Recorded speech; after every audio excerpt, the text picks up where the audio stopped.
Hola, ¿qué tal? Sean bienvenidos a una emisión de su programa Punto Contable.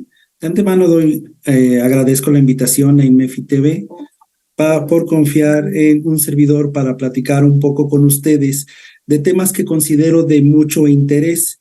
El día de hoy platicaremos de la obligación de las personas físicas de presentar su declaración y nos enfocaremos muy en particular de aquellas personas físicas que están tributando en el régimen simplificado de confianza, que se conoce pues como RECICO, ¿no? Que ni es tan simplificado ni es tan de confianza, pero en fin, vamos a tocar este tipo de puntos. Estos ingresos para personas físicas, recordemos que vienen establecidos en el título cuarto, capítulo segundo, sección cuarta de la Ley del Impuesto sobre la Renta. Y se nos indica que aquellos contribuyentes, personas físicas, van a tributar bajo este régimen con una serie de determinadas características. No cualquier persona física puede tributar en este régimen. Una de las primeras limitantes que tenemos es que los ingresos en conjunto con los demás ingresos que pudiera percibir no deben rebasar de 3.5 millones de pesos. Esto es, si tenemos un contribuyente persona física que se dedica a salarios, que se dedica a uso o goce temporal, lo que comúnmente conocemos como arrendamientos, o se dedica a la prestación de un servicio profesional, lo que también comúnmente conocemos como honorarios, pero quiero hacer una precisión concreta porque no son todos los honorarios. Estamos hablando de prestación de servicios profesionales. Pues bien, cuando la suma de estos ingresos no rebase el importe de 3.5 millones de pesos, entonces vamos a estar en la facultad de poder tributar en este régimen. De hecho, es optativo. No es obligatorio en el caso de las personas físicas. Es decir, si una persona física es su decisión seguir tributando en el régimen de actividades empresariales, lo puede hacer y no tributar en el régimen simplificado de confianza. Pues bien, recordemos que la autoridad, en un principio, a efecto de incentivar que los contribuyentes cumplan con su obligación consagrada en la Constitución Política de los Estados Unidos Mexicanos, el artículo 31, fracción cuarta, todo aquel mexicano está obligado al pago de los impuestos. ¿Qué es lo que dice la autoridad?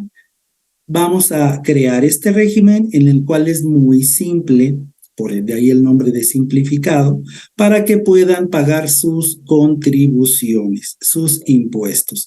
Sin embargo, nos encontramos con cierto tipo de detalles, los cuales nos sugieren que no necesariamente es tan sencillo. Pero bueno, vamos a empezar. Este capitulado realmente es muy breve, lo encontramos en la Ley del Impuesto sobre la Renta, desde su artículo 113, fracción E o letra E, hasta el 113, letra J. Como bien ya les había mencionado, podemos combinar cierto tipo de ingresos, pero hay ciertos requisitos en los cuales nos obliga a permanecer o a excluirnos para poder tributar en este régimen. Dentro de los datos que quisiera compartir con ustedes es, por ejemplo, yo platicaba con algunos colegas, ahorita estamos en el mes de marzo.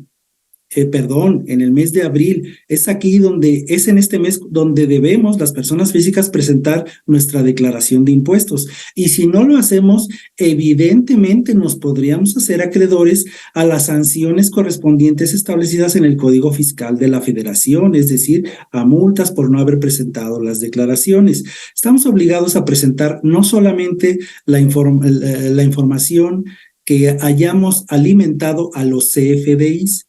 Recordemos que las declaraciones mensuales y las declaraciones anuales ya vienen precargadas con la información que nosotros alimentamos en las declaraciones mensuales, y estas a su vez se obtienen del cuerpo del CFDI, en el cual ya vienen los ingresos, las deducciones y todo lo relacionado para el cálculo. Volvamos entonces al RECICO. ¿Cuál va a ser la forma de calcular el impuesto? Recordemos que RECICO no tiene opción de deducir ninguna erogación, es decir, la tasa se aplica directamente a los ingresos. Una tasa que va desde el 1% hasta el 2.5%.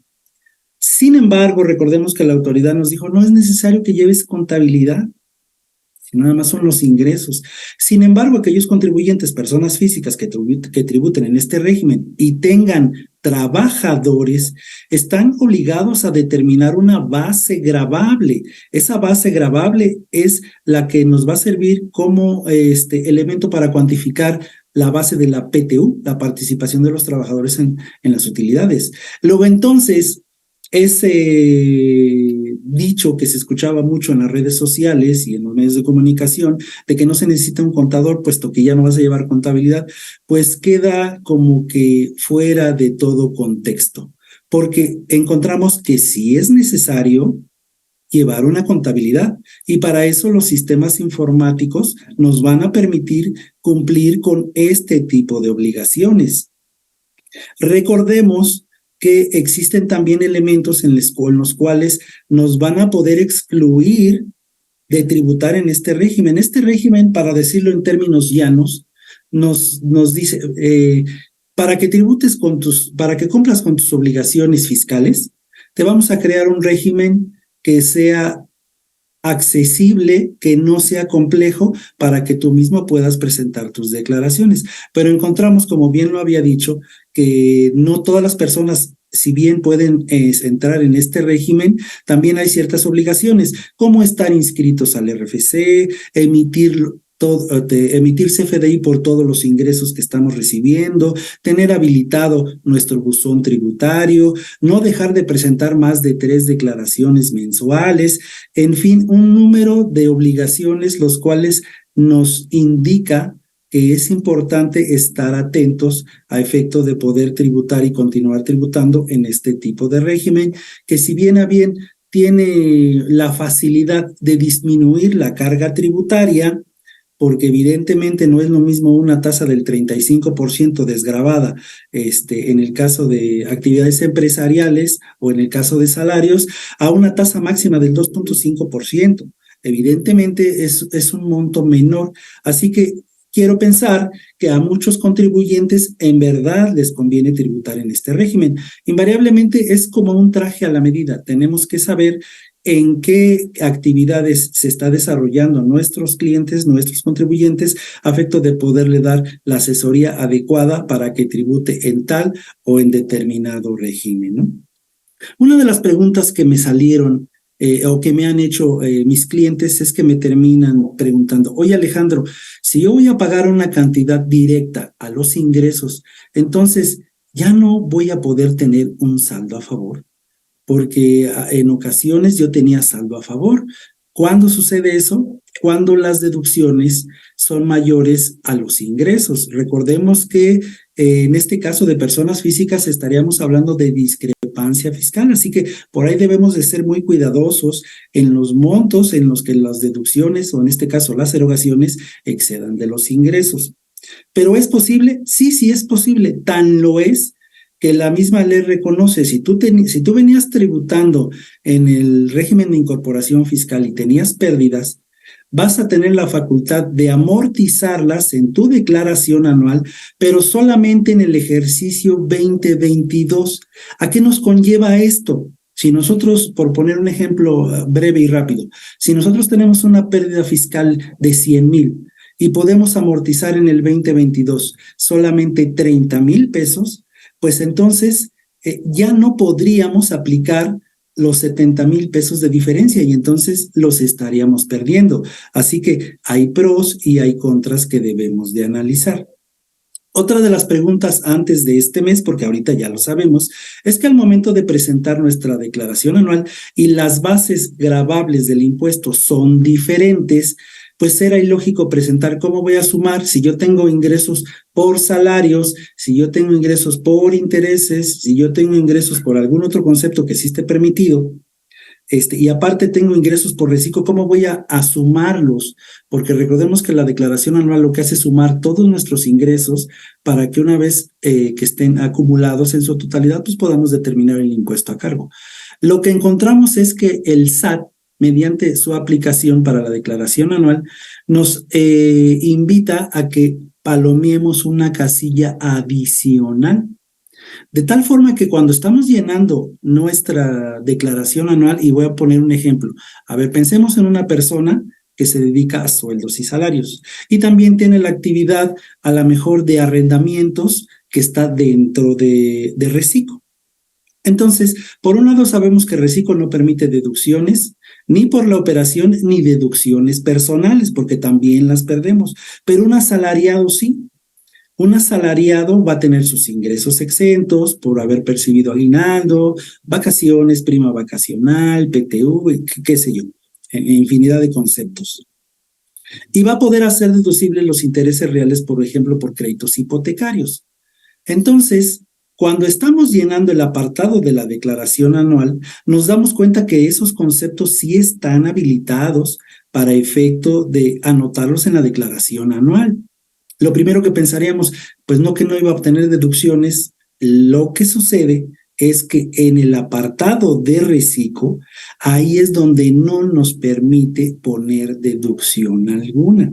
Entonces, lo primero que nos viene a la mente es decir, entonces, ¿cuántas declaraciones tengo que presentar? ¿Una o dos?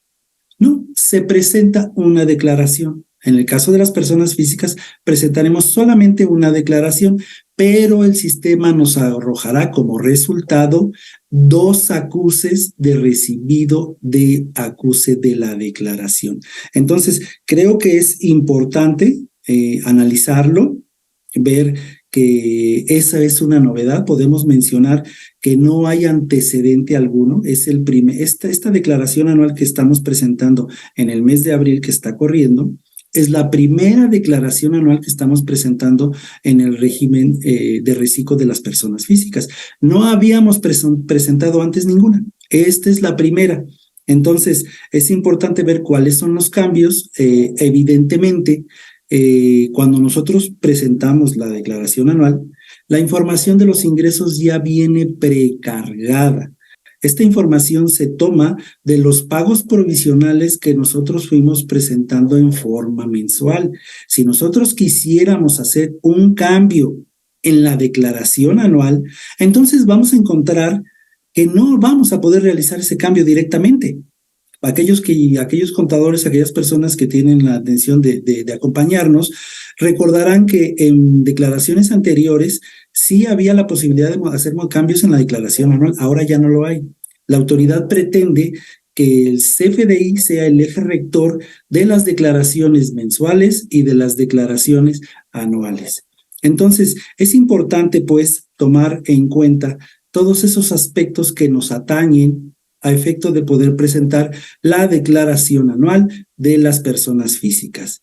En un momento más vamos a continuar, por favor. Vamos a un breve espacio comercial y regresamos. Gracias.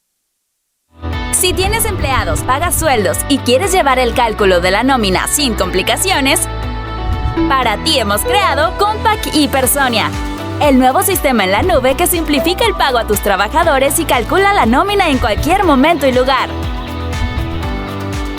Con Compact y Personia, cumple con las obligaciones fiscales del ISR e IMSS y obtén cálculos correctos. Emite CFDI de pago de nómina de manera ilimitada, sin complicaciones ni largos plazos. Controla los periodos calculados y timbrados e identifica los recibos de pago que no están timbrados. Calcula y ten información al instante de los créditos de tus empleados con su Fonacot e Infonavit. Además, personaliza conceptos en las percepciones al indicar su clave SAT. Compact y Personia en automático te hará su conversión fiscal. Porque no importa la cantidad de personal ni el tamaño del negocio, la nómina deberás calcular. Contamos con diferentes ediciones. Elige la opción que mejor se adapte a tus necesidades. Contacta a tu distribuidor o llámanos. Los negocios en el mundo se han hecho igual durante siglos. Un empresario tiene un producto o servicio, alguien lo compra y si el producto es bueno, el negocio crece. Siempre hemos pagado impuestos, realizando facturas, cobrando y llevando un control administrativo. Pero algo cambió en los últimos años. Las empresas se volvieron más ágiles y flexibles. Los empresarios ahora tienen su negocio desde su casa, desde un café o del lugar que ellos deseen. Compagui camina de la mano de las nuevas formas en las que el mundo se mueve. Y hoy lanza al mercado su producto insignia, Compagui Contabiliza. Creada bajo los más altos estándares de tecnología de Microsoft. Desde ahora, un contador o administrador puede trabajar y al mismo tiempo colaborar con cualquier miembro de ese equipo, incluyendo al dueño de la empresa. Con Contabiliza se potencializa el software favorito de los contadores, porque ahora está en la nube. Con Contabiliza de Compagui, ahora más felices donde quieras. Para quienes gustan del chismecito fiscal, ahora estamos en Spotify. No te pierdas ninguno de nuestros podcasts. Búscanos como IMEFI TV.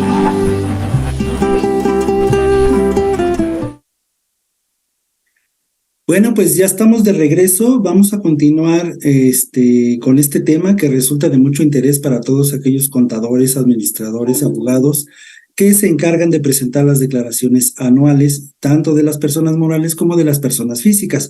Ahorita, en cuanto a lo que nos atañe, estamos hablando de las personas físicas.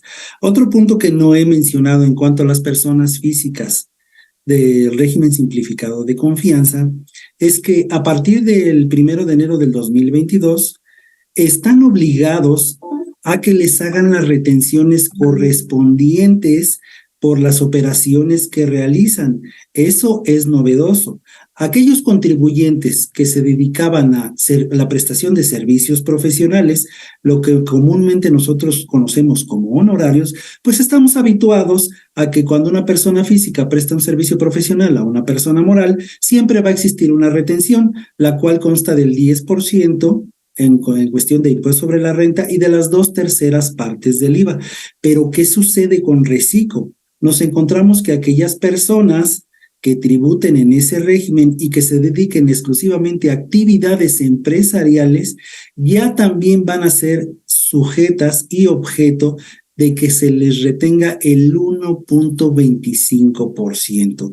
Y eso, en cuanto a la práctica profesional, ha generado un verdadero dolor de cabeza, porque a veces los contribuyentes no identifican en qué momento deben de desglosar la retención en su CFDI. Tanto ha sido la duda que se ha generado que incluso las personas físicas piensan que ellas son las que tienen que retener. No es así. Quien está obligado a retener es la persona moral, siempre y cuando reciba un servicio o enajene algún producto con una persona física que tribute en el reciclo. Entonces, es importante aclarar este tipo de cuestiones porque a veces piensan, oye, si ahora ya me van a retener ISR, ¿también me van a retener IVA? No, el IVA no tiene cambio alguno.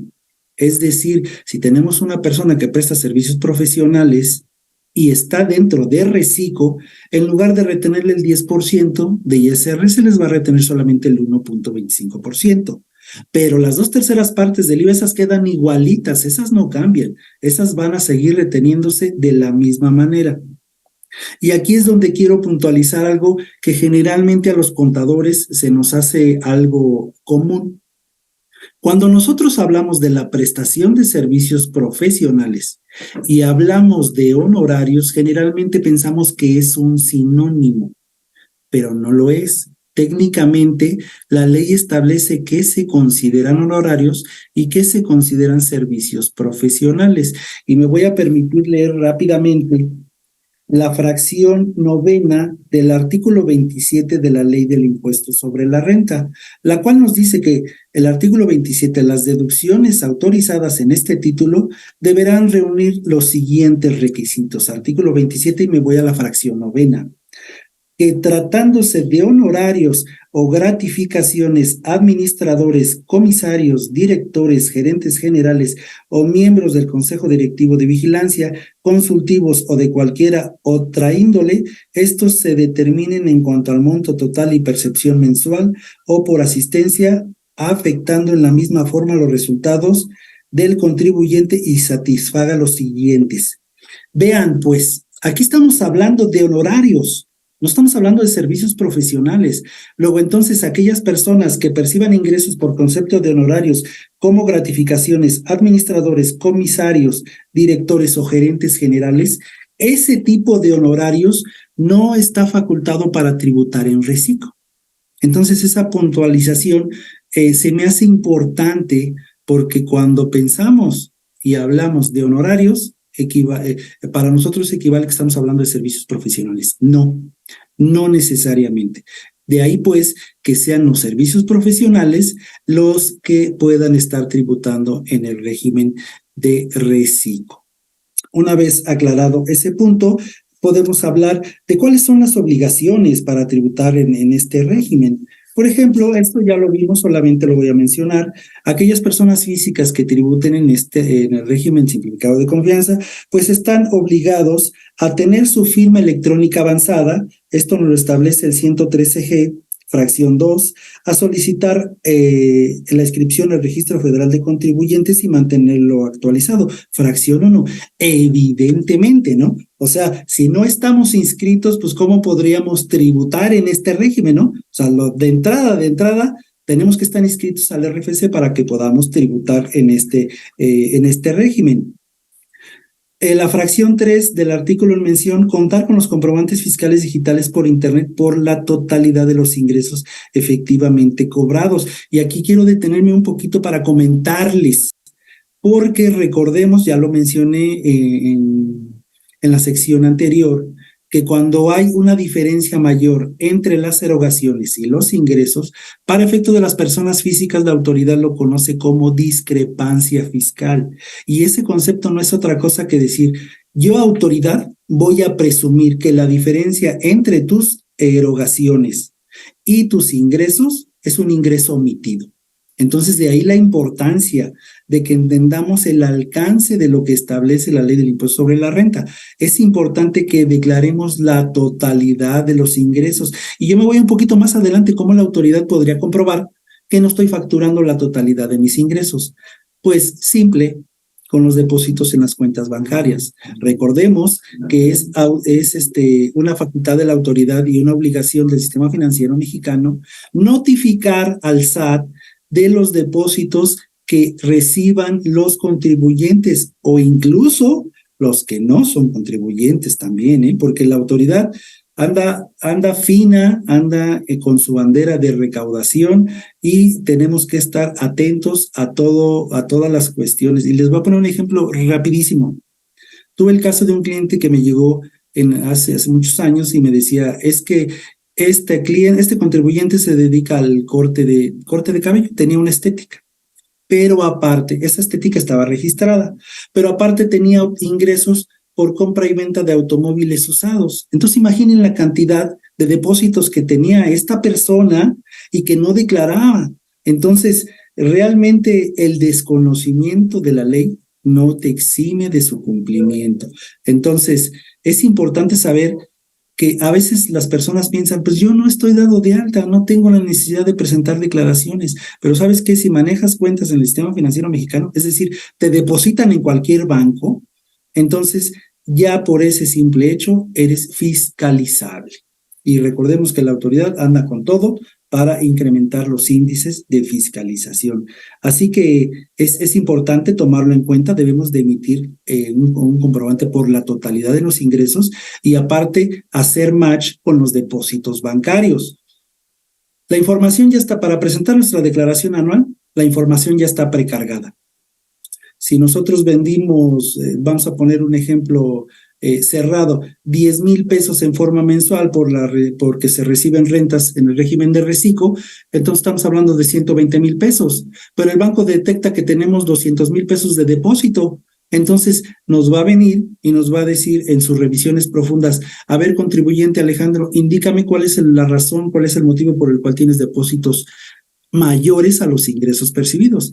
Si no, yo voy a presumir que son ingresos. Entonces, vaya importancia hacer un match hacer un amarre entre los depósitos bancarios, los CFDIs emitidos y las declaraciones que vamos a presentar, ¿no? Otra de las obligaciones en la fracción cuarta, por ejemplo, es obtener y conservar los comprobantes fiscales digitales por Internet que amparen gastos e inversiones. Por una parte nos dice la autoridad, a ver. No es posible que tú hagas deducción alguna, ni por gastos, ni por inversiones, ni por nada. Pero estamos conscientes de que sí vas a realizar esos gastos, aunque no son deducibles, sí debes de conservar los comprobantes de esas deducciones. ¿Por qué? Ya les hice mención. La razón por la que debemos de conservar esos comprobantes es porque estamos obligados a determinar una base gravable que nos va a servir para determinar la participación de los trabajadores en las utilidades. Entonces, así pues, aquellos contribuyentes, por ejemplo, que se dieron de alta en el 2022, y esto lo comento porque salió en una plática que tuve previamente, en el cual nos decía una pregunta del público.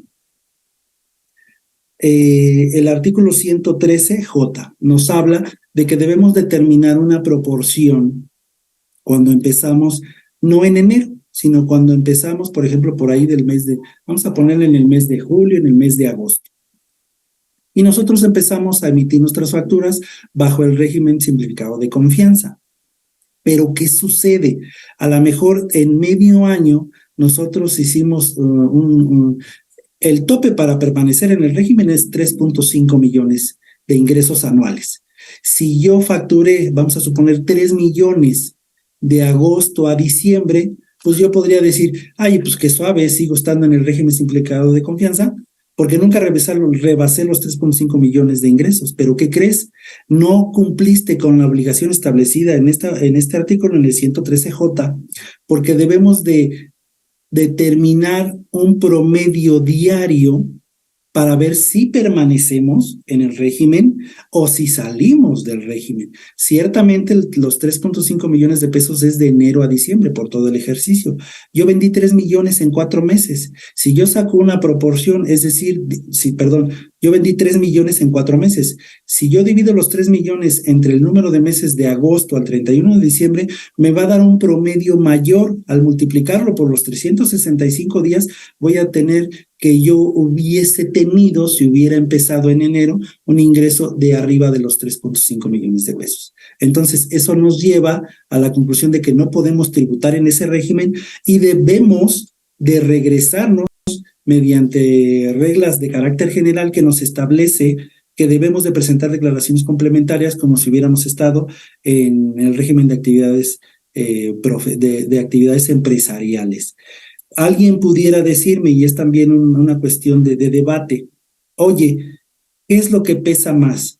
¿Una regla miscelánea, una resolución miscelánea o lo que establece la ley? La resolución miscelánea no debe de establecer cargas ni obligaciones a los contribuyentes, sin embargo lo hace. Entonces, son cuestiones que a todas luces presumen cierta ilegalidad, pero bueno, ya será decisión nuestra si lo queremos pelear en un juicio o sencillamente pues lo terminamos haciendo como muchas veces la autoridad se termina, pues como dice el dicho coloquial, pues brincando las trancas, ¿no?